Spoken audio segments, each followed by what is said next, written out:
भारत सरकार की एक बहुत बड़ी उपलब्धि यहाँ पे देखने को मिल रही है, क्योंकि कतर में भारतीय नौसैनिकों को मौत की सजा सुनाई गई थी, जिसे कहा जाता है सजाए मौत। और पिछले कई वर्षों में कतर ने विदेशी नागरिकों को जिनको मौत की सजा सुनाई गई थी उनको मौत की सजा दी भी थी, लेकिन भारत ने लगातार कतर से संबंध बनाए रखा और उससे बातचीत करते रहे और उसका परिणाम ये निकला कि वहाँ जो भारतीय नौसैनिक थे उनकी सजाए मौत को अब कैद में बदल दिया गया है। क्या है पूरा मामला, उसको डिटेल से हम जानने की कोशिश करते हैं। पहले भी हमने इस पर लेक्चर ले लिया है। जय हिंद, नमस्कार, मैं मोहन पाठक और आप देख रहे हैं एमपीएस हिंदी। चैनल पर नए हैं तो चैनल को सब्सक्राइब कर सकते हैं डेली करंट अफेयर्स और न्यूज एनालिसिस के लिए। साथ ही साथ अपने विचारों को भी हमारे साथ आप साझा करिएगा, जिससे हमें पता चल सके कि आप क्या सोचते हैं। इन सारे जो मामले हैं इनमें आपकी क्या समझ विकसित हो रही है। कतर में कथित तौर पर जासूसी के आरोपी 8 पूर्व भारतीय नौसैनिकों की फांसी की सजा पर वहां की अदालत ने रोक लगा दी है। अब सजाए मौत की जगह इन भारतीयों को जेल में रहना होगा। भारतीय विदेश मंत्रालय ने इसकी पुष्टि की है। कतर की कोर्ट ऑफ अपील ने यह फैसला गुरुवार को सुनाया है, यानी कि आज ही के दिन सुनाया है। भारतीय विदेश मंत्रालय ने कहा फैसले की डिटेल्स का इंतजार है, इसके बाद ही अगले कदम पर विचार किया जाएगा। यानी कि जो अब इनकी सजा मौत जो थी उसको उम्र कैद में बदला गया, एक तरह से समझ सकते हैं कैद में बदला गया है। उस पर भी भविष्य में भारत सरकार काम कर सकती है और उन्हें वापस लाने के लिए और भी दबाव बना सकती है कतर सरकार के साथ।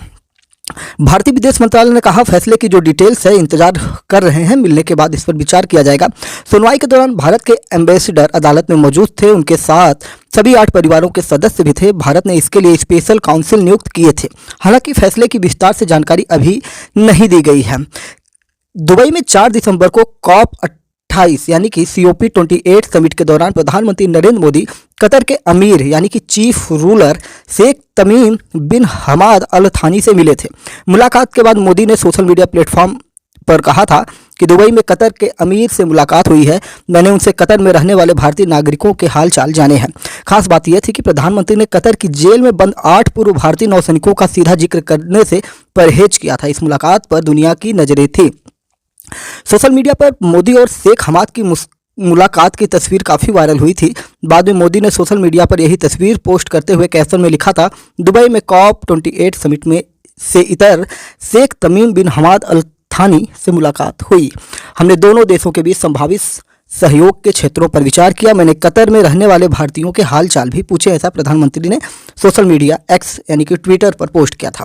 विदेश मंत्रालय क्या बोल रहा है? विदेश मंत्रालय की अगर हम बात करें तो फैसले की डिटेल्स का इंतजार करने की बात कर रही है। भारतीय विदेश मंत्रालय की तरफ से इस बारे में लिखित बयान जारी किया गया है। इसमें सजाए मौत को कैद में बदले जाने की जानकारी दी गई है। बयान के मुताबिक कतर की कोर्ट ऑफ अपील ने दाहरा ग्लोबल केस में 8 पूर्व भारतीय नौसैनिकों की सजा में कमी कर दी है। फैसले की डिटेल्स का इंतजार है, यही बार बार विदेश मंत्रालय कह रहा है।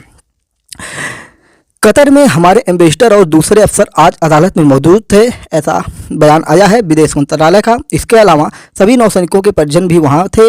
हम अपने नागरिकों की हिफाजत के लिए शुरू से खड़े रहे हैं और आगे भी कंस्यूलर एक्सेस समेत तमाम मदद दी जाएगी। इसके अलावा कतर एडमिनिस्ट्रेशन के साथ इस मुद्दे पर हम बातचीत जारी रखेंगे। 3 दिसंबर को भारत के एम्बेसडर ने की थी मुलाकात, किससे की थी आइए जानते हैं। इससे पहले 3 दिसंबर को कतर में मौजूद भारत के एम्बेसडर निपुल ने 8 पूर्व नौसैनिकों से मुलाकात की थी। विदेश मंत्रालय के प्रवक्ता अरिंदम बागची ने इसकी जानकारी दी थी। बागची ने कहा था हमने पूर्व नौसैनिकों की मौत की सजा के खिलाफ अपील की थी। इसके बाद 2 बार सुनवाई हो चुकी है। हम मामले पर नज़र बनाए हुए हैं। उन्हें सभी कानूनी और काउंसलर मदद दी जा रही है। 23 नवंबर को 9 सैनिकों की मौत की सजा के खिलाफ लगाई गई याचिका को कतर की अदालत ने स्वीकार कर लिया था। विदेश मंत्रालय के प्रवक्ता अरिंदम बागची ने 9 नवंबर को अपील दायर करने की जानकारी दी थी। उन्होंने कहा था भारत को इन सैनिकों से मुलाकात के लिए दूसरा काउंसलर एक्सेस भी मिल गया है। भारत सरकार लगातार कतर के संपर्क में है। कतर में जिन 8 पूर्व नौसेना अफसरों को सजा की मौत दी गई है उनके नाम है captain Navtej Singh Gill, captain Saurabh Vashisht, captain Virendra Kumar Verma, commander Purnendu Tiwari, commander Suganakar Pakala, commander Sanjeev Gupta, commander Amit Nagpal और सेलर रागेश। पूर्व भारतीय नौसैनिकों पर जासूसी के आरोप लगाकर उनको मौत की सजा सुनाई गई थी।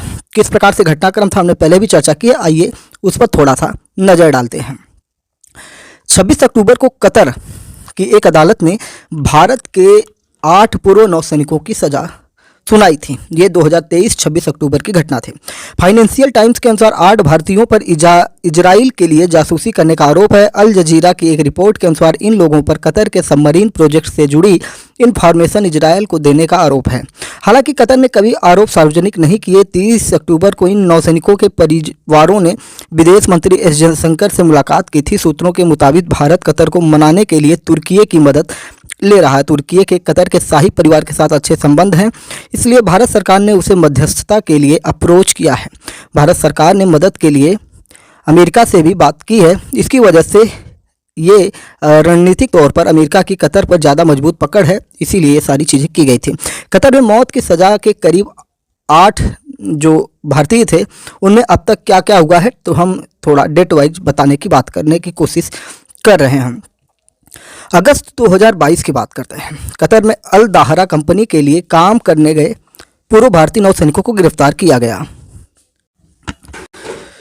सितंबर 2022 की जब घटना की हम जानकारी लेते हैं तो उसमें बताया गया था कि पूर्व नौसैनिकों की पहली जमानत याचिका खारिज कर दी गई। अक्टूबर 2022 की जब बात करेंगे तो पहली बार काउंसलर एक्सेस दिया गया। नवंबर 2022 में कतर में भारत के राजदूत दीपक मित्तल को हटाकर पीएम ऑफिस में स्पेशल ड्यूटी पर तैनात कर दिया गया।